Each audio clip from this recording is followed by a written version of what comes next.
eu escutava dizer sobre comunicação consciente ou sobre como a gente deve se comunicar mais abertamente no ambiente de trabalho, eu me preocupava muito porque eu pensava em resultado, agilidade, crescimento.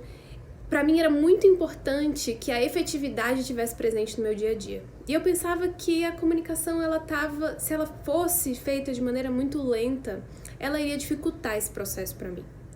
E aí, para eu contar para vocês o que mudou na minha percepção, eu preciso trazer para vocês o que é comunicação não violenta. Primeira coisa que a maioria das pessoas que entra em contato com esse nome pensa é que comunicação não violenta é só para quem é violento. E não é nada disso, na verdade o Marshall Rosenberg, que foi quem sintetizou essa prática, ele traz o nome não violência para definir essa sensação de tranquilidade, sem medo, sem culpa, sem vergonha, que a gente fica quando a gente está se comunicando de maneira colaborativa.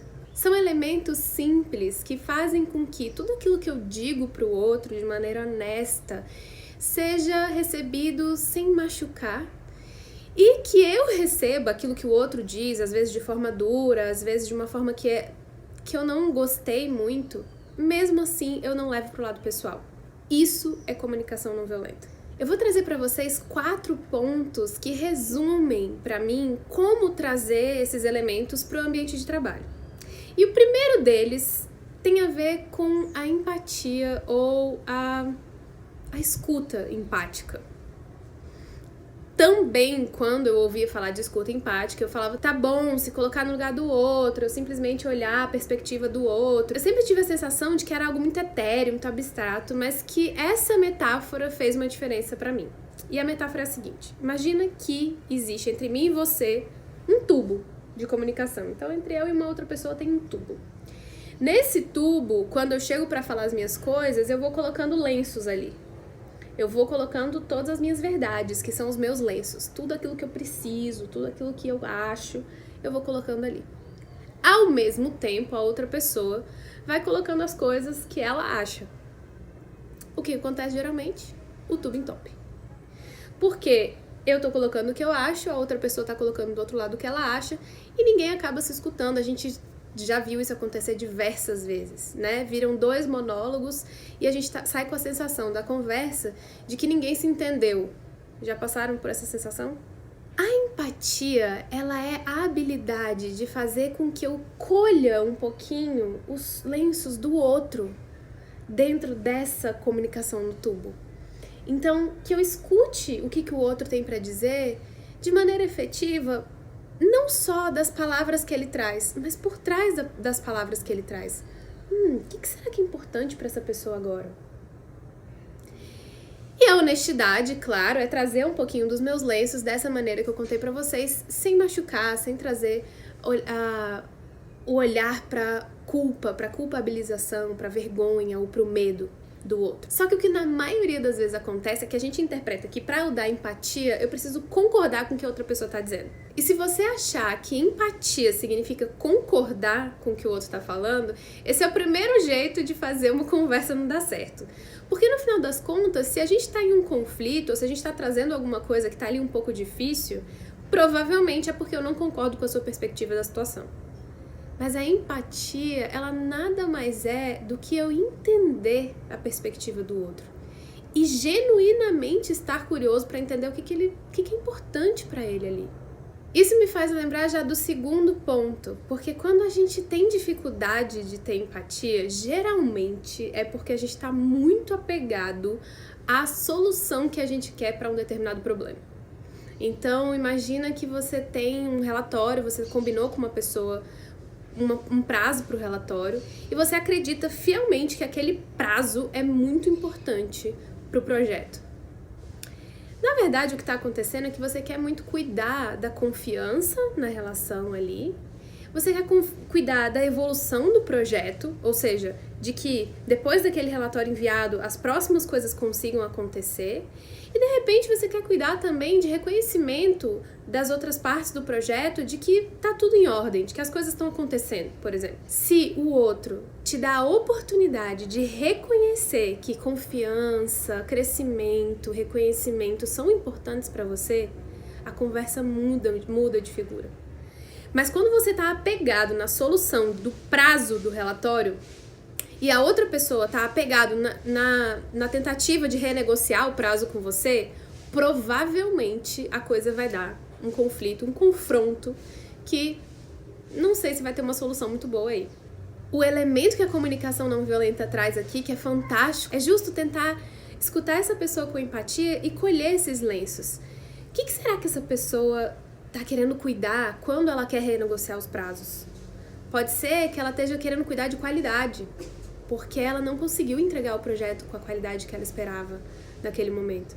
Pode ser que ela esteja querendo cuidar de sustentabilidade, porque ela não vai conseguir fazer todas as vezes o prazo que a gente combinou. A pergunta muda para o que eu quero cuidar e o que essa outra pessoa quer cuidar.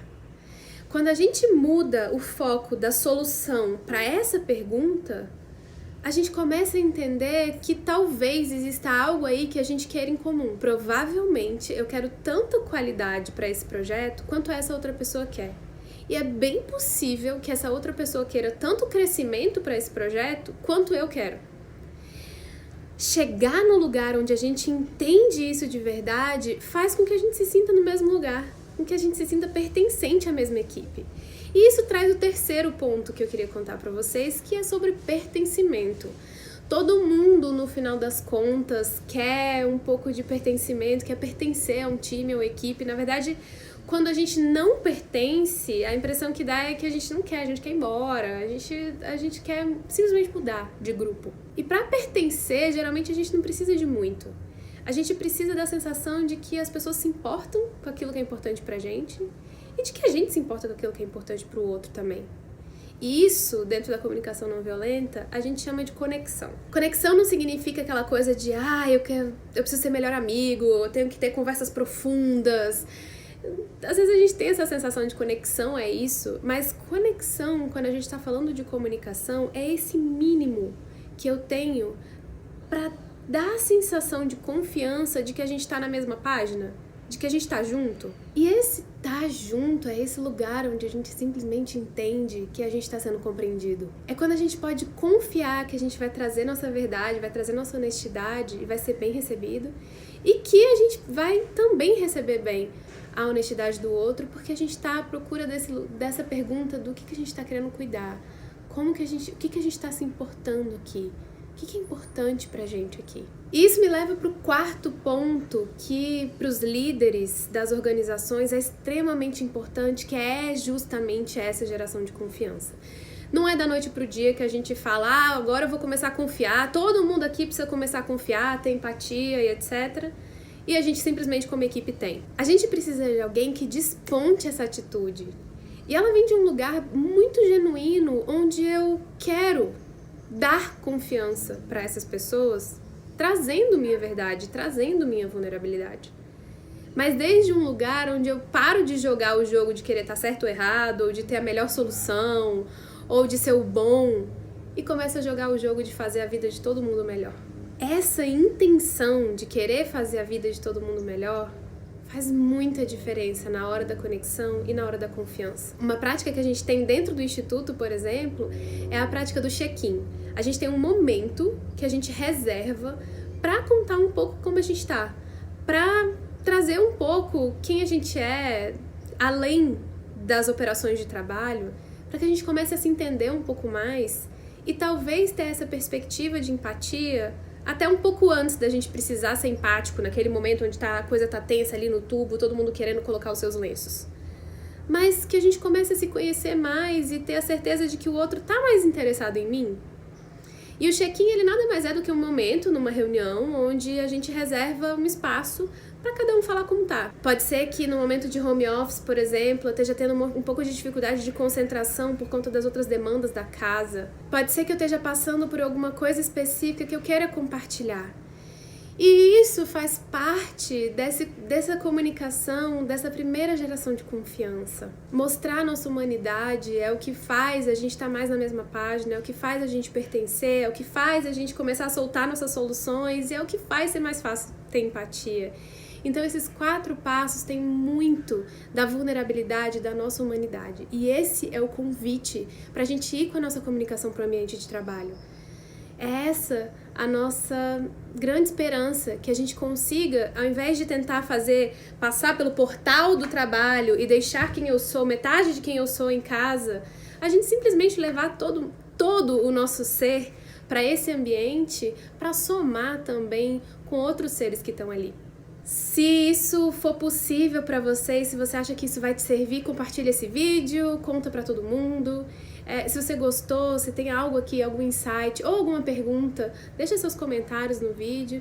O importante é que isso seja um conteúdo que esteja para você e para todas as pessoas que te acompanham também.